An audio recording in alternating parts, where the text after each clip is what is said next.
It is Thursday, the 2nd of April. This is my last night in Kalingalinga. I will be moving to a backpackers hostel. I'm doing some other work for Africa on the Ball, and essentially it would be a lot easier to do it by moving out of Kalingalinga. So I'll be going there tomorrow morning, and I'll be checking that out for the remainder of my stay. It looked quite nice. Seemed quite happy with it. It's more in the centre of Lusaka. It's next to Levy Junction, so it's actually near to the NGO registration board, which probably would have been much more convenient over the past few months. But anyway, I received a call from the NGO registration board today, telling me that because today was supposed to be the day that the decision was made, but they have postponed. So the board are not meeting till next Thursday. To be totally honest, I'll be very, very surprised if they even meet next Thursday. I think it will be delayed, not indefinitely, but if it happens within April, I'll be very surprised. However, when I got the call, it was because they required some more information from me.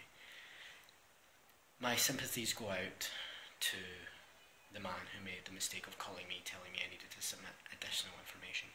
I was not aggressive, but I was very, very stern with him, just basically outlining my grievance with the fact that I had never been told. It was basically another cover letter, and I was like, I have given you 2 different cover letters. Oh, we need another one. What's this one got to say? It's got to say A, B and C.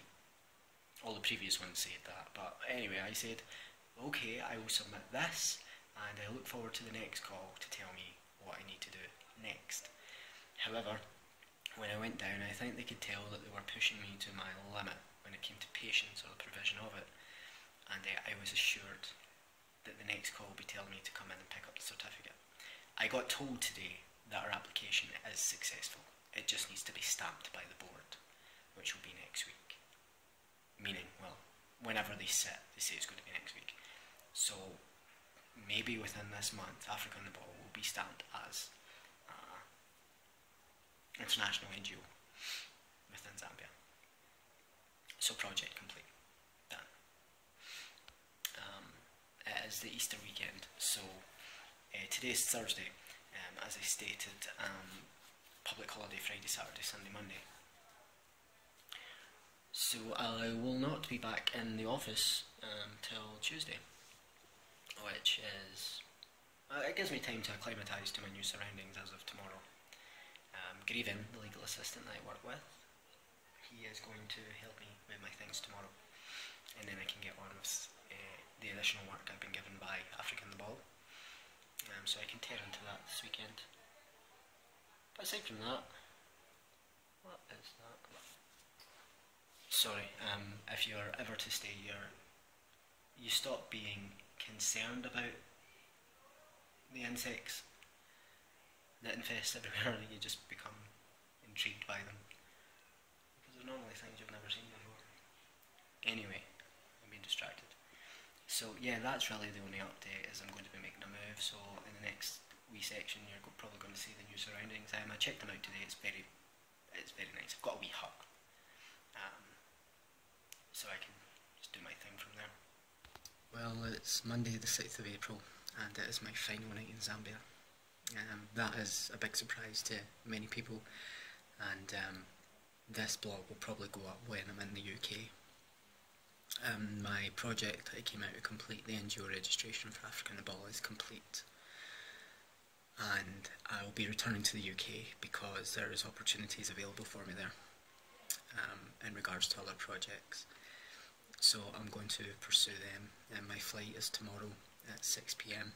I'm going to stop over at Johannesburg in South Africa for a few hours and then head off to Dubai, and then from Dubai I'll head to Glasgow direct and head back to Greenock. 3 months. 3 months I've been within Zambia.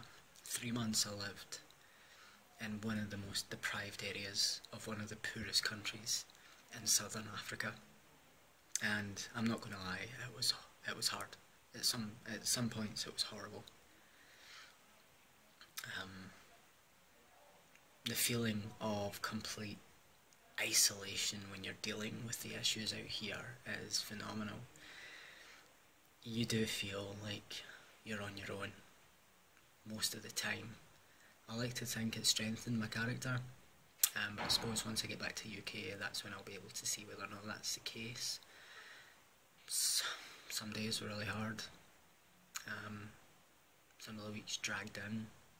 Obviously I was doing my work at the law practice as well, which thankfully broke it all up. But yeah, anyone that's coming out to do work like this, you need to be so mentally prepared for the difficulties, because they take every form. There's the frustration of dealing with a form of governance, a bureaucracy that doesn't want to make any progress. There is the vulnerability that comes with knowing that most of the people that you engage in conversation with are after your money, and they make no illusions when it comes to that. It's very clear. The lack of water, lack of electricity, just being cut off from everything. It was a trial. But as of tomorrow, I'll begin my journey back to the UK, which, anyone living in the UK is. When people say first world problems, I now understand it, because when I was in Kalingalinga, just seeing people who don't even have 2 sets of clothes, children, no access to education, they can't speak English because they never went to school. English is the national language. Personal opinion, that's a failure on the governance. My observations when it comes to the government here, I have a very poor opinion of it. It seems to be that when one party gets into power, they spend most of their time and resources either benefiting themselves or using them against their political enemies. If you're working at law practice, I can see that as soon as the new party got into power, not the new party, sorry, but the new leader got into power, so many people just got arrested, went to court, tribunals, suspended from positions of authority. And all that costs money, and it's money that can go towards maintaining the roads, because very few roads are tarred, providing education to everyone. Look at the work Africa and the Ball does. Africa and the Ball pays for the education of a few people because the government won't. Consistent supply of water. Doesn't matter which part of Lusaka you're in, there will be times you'll have no water. It's happened here. This hostel, this is one of the best hostels within the capital city of Zambia. 2 of the days I've been here, we had no water. The electricity issue. The fact that the country produces so much electricity but they sell the majority of it off, which leaves the country with blatant, almost constant power cuts. It is another world. It really is. And I lived in it for 3 months. And it was hard. It was really hard. I'll head back to the UK. I'll see which opportunities are afforded to me there. I'll debrief with Africa and the Ball and outline exactly everything that I saw here in regards to its operation, as well as any information that they require as regards to the NGO. There's really not anything I need to tell them about the NGO registration apart from their obligations in regards to annual returns, how long the registration lasts for and how to amend it, such as building a board of trustees out here, or removing people from positions, or changing postal addresses, things like that. But that's all things I can take care of once I get back. So I guess I'll see you all soon. Surprise! So I've returned to the UK. I set out in January to Lusaka in Zambia on behalf of Africa and the Ball to register them as an international NGO within Zambia, and also take up work in a law practice as a paralegal, or as a legal intern for 3 months. Sorry, for 4 months originally. My project is complete. I got notification from the NGO registration board that a registration has went through. It'll get stamped and I'll receive an email telling me where to post the certificate to. It takes about 3 months to produce a certificate, but regardless, Africa in the Ball is registered as an NGO within Zambia.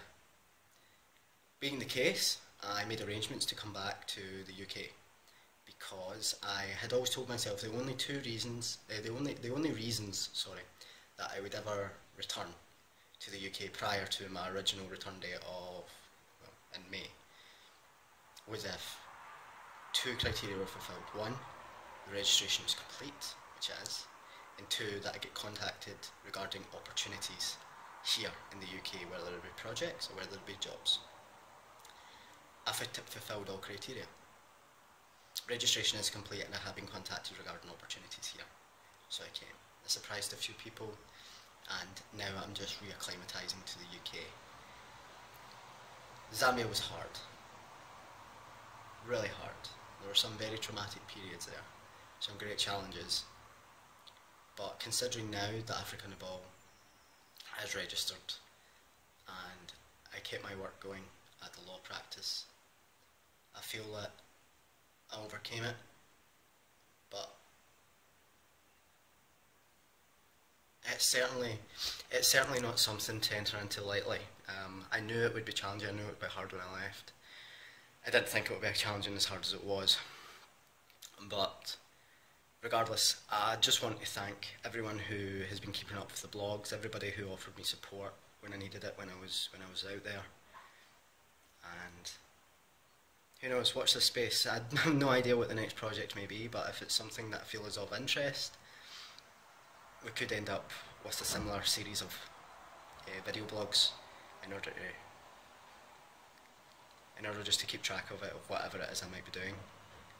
So once again, thank you for everybody who kept up with it, and who knows, I hope to see you soon.